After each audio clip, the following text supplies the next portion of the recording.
یہ قرآن ایک بابرکت کتاب ہے جسے ہم نے آپ صلی اللہ علیہ وسلم پر نازل کیا تاکہ لوگ اس پہ غور اور فکر کریں اور تاکہ اہل فہم اس سے نصیحت حاصل کریں۔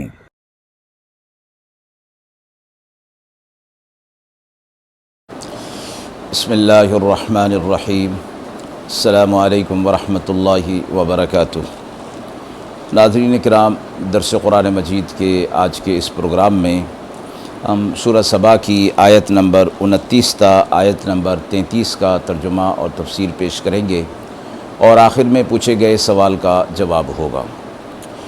اعوذ باللہ من الشیطان الرجیم، بسم اللہ الرحمن الرحیم۔ وَيَقُولُونَ مَتَى هَذَا الْوَعْدُ إِن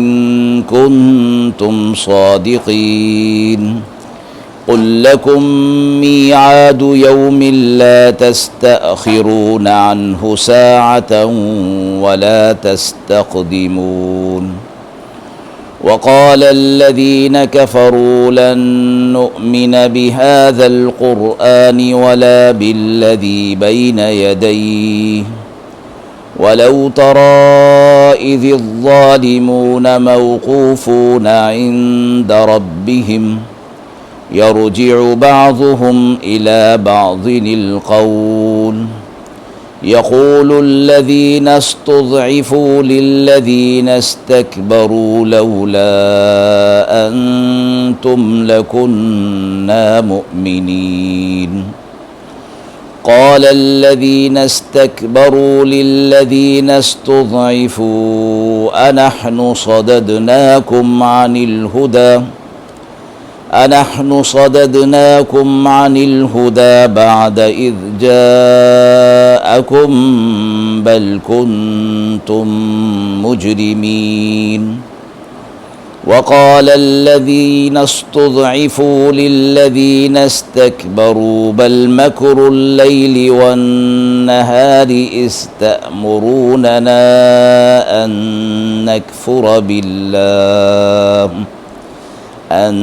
نكفر بالله ونجعل له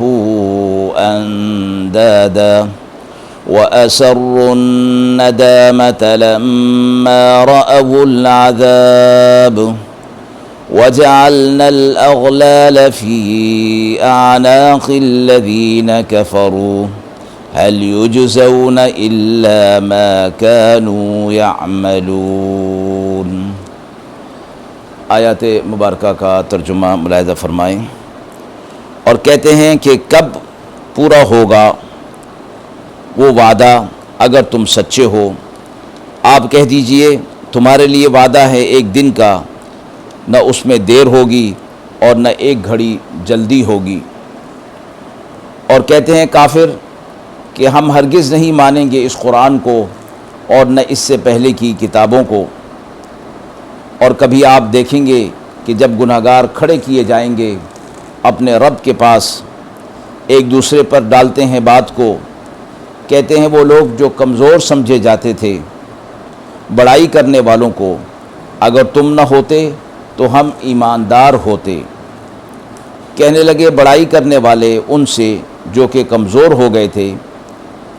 کیا ہم نے روکا تھا تمہیں حق بات سے تمہارے پاس جب کہ وہ پہنچ چکی تھی؟ نہیں، بلکہ تم خود ہی گناہگار تھے۔ اور کہنے لگے وہ لوگ جو کمزور گنے جاتے تھے بڑائی کرنے والوں کو، نہیں بلکہ پرفریب سے رات دن جب تم ہمیں حکم کیا کرتے تھے کہ ہم نہ مانیں اللہ کو اور اس کے ساتھ شریک ٹھہرائیں، اور پچھتانے لگے تھے جب دیکھ لیا انہوں نے عذاب، اور ہم نے ڈالے طوق گردنوں میں منکروں کے، وہی بدلہ پاتے ہیں جو عمل کیا کرتے تھے۔ مذکورہ آیات میں منکرین قیامت یعنی کفار اور مشرکین جب آپ صلی اللہ علیہ وسلم ان سے یہ کہا کرتے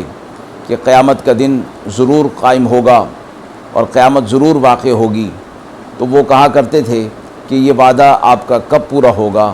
اگر آپ اپنے اس دعوے میں سچے ہیں تو اس وعدے کو جلد پورا کر دیں۔ دوسرا معنی اس آیت کا دنیاوی عذاب کے حوالے سے بھی ہے۔ جب آپ صلی اللہ علیہ وسلم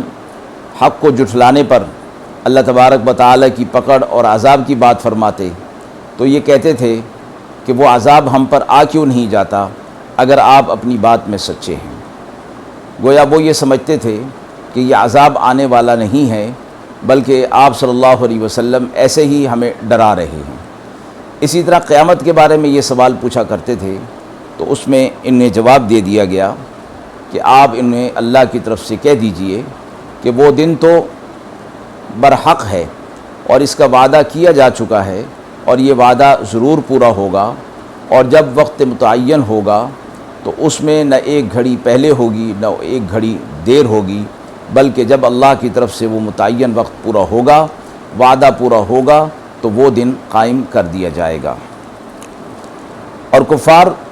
اس قرآن مجید سے متعلق کہا کرتے تھے کہ ہم اس کو نہیں مانیں گے اور نہ اس سے پہلے کی کتابوں کو مانیں گے۔ گویا شریعت کا ماخذ جو کتابیں ہوا کرتی ہیں اس کا انکار کر رہے ہیں۔ تو فرمایا پھر آپ دیکھیں گے مخاطب قیامت کے دن کہ یہ لوگ اپنے رب کے سامنے جب کھڑے کیے جائیں گے کہ اپنے اعمال کی جواب دہی انہیں کرنی ہوگی، تو پھر ایک دوسرے پر بات ڈالیں گے، کیونکہ دنیا کے اندر یہ کچھ لوگ ایسے تھے کہ جو اپنے بڑے ہونے کے اعتبار سے چھوٹے ان کے پیچھے چلا کرتے تھے، ان کی اتباع کیا کرتے تھے۔ تو یہ جو بڑے ہوں گے اور چھوٹے ایک دوسرے پر الزام ڈالیں گے، اور جو کمزور سمجھے جاتے تھے وہ بڑائی کرنے والوں کو کہیں گے کہ اگر تم دنیا کے اندر نہ ہوتے تو ہم ضرور ایمان پر آ جاتے، یعنی ہم تمہاری وجہ سے ایمان پر نہیں آ سکے، ہم تمہارے پیچھے چلتے رہے، تم خود بھی گمراہ ہوئے اور ہمیں بھی گمراہ کیا۔ پھر وہ جو بڑائی کرنے والے تھے وہ ان سے کہیں گے جو کمزور ہو گئے تھے کہ ہم نے تمہیں حق بات سے روکا تو نہیں تھا، کہ جب وہ حق بات تم تک پہنچ گئی تھی تو تم چاہتے تو اس حق بات کو قبول کر لیتے اور ہماری بات کو نہ مانتے۔ ایسا نہیں ہے کہ ہم نے تمہیں اس حق سے روک دیا تھا، بلکہ تم خود ہی مجرم تھے، تم نے خود ہی اس حق کا انکار کیا تھا۔ اور اسی طرح پھر وہ جو کمزور لوگ ہوں گے وہ بڑائی کرنے والوں کو کہیں گے کہ نہیں، تمہیں نے ہمیں فریب میں مبتلا کر رکھا تھا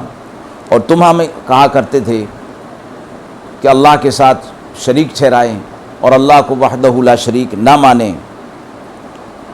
اور جب انہوں نے عذاب کو سامنے دیکھ لیا اور عذاب کا مشاہدہ کر لیا تو پھر ایک دوسرے سے شرماتے پھر رہے تھے، اور پھر فرمایا کہ ہم قیامت کے دن ان مجرموں کے گردنوں کے اندر خاص قسم کے توق ڈال دیں گے جس سے ان کی نشانی ہوگی کہ یہ بڑے مجرم ہیں اور ہمیشہ ہمیشہ جہنم میں رہنے والے ہیں۔ اور فرمایا کہ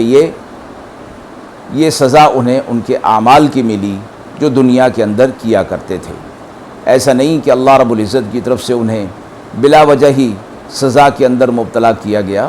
بلکہ فرمایا کہ یہ سزا ان کے اپنے اعمال کی وجہ سے ہے، اور ایسے اعمال پر انہیں تنبیہ دنیا کے اندر ہی کر دی گئی تھی کہ اگر تم اپنے اعمال سے باز نہ آئے تو قیامت کے دائمی عذاب میں تمہیں گرفتار ہونا پڑے گا۔ آیت کے حوالے سے سوال پوچھا گیا ہے کہ قیامت کے دن گمراہ کرنے والے اور گمراہ ہونے والے ایک دوسرے پر کیوں الزام ڈالیں گے؟ قیامت جب قائم ہو جائے گی تو مجرمین عذابات کا مشاہدہ کر لیں گے، اور پھر اس وقت ان سے کوئی بات بن نہ پڑے گی، ایک دوسرے پر بات ڈالیں گے اور عذاب سے بچنے کی کوشش کریں گے۔ اللہ تعالیٰ کے ہاں وہ اپنا یہ عذر پیش کریں گے کہ ہمیں فلاں نے گمراہ کیا، ہمیں فلاں نے گمراہ کیا، تو وہ پھر ایک دوسرے پر الزام اس معنی میں ڈالیں گے کہ ہمارے جو بڑے تھے یہ لوگ ہمیں برائی کی طرف چلاتے تھے، یہ خود بھی برے راستے پر چلتے تھے اور ہمیں بھی برائی کے راستے پر چلاتے تھے، تو وہ اللہ سے کہیں گے کہ اللہ ان کو دگنا عذاب عطا فرما، خود بھی گمراہ ہوئے، ہمیں بھی گمراہ کیے، اور پھر اپنا عذر اللہ کے حضور پیش کریں گے کہ شاید ہماری خلاصی ہو جائے اور ہم عذاب سے بچ جائیں۔ تو ہر شخص ایک دوسرے پر الزام دے گا، مگر دل میں اپنا قصور بھی سمجھ رہا ہوگا۔ وہ جو جنہوں نے گمراہ کیا تھا، خود بھی گمراہ ہوئے، اوروں کو بھی گمراہ کیا تھا،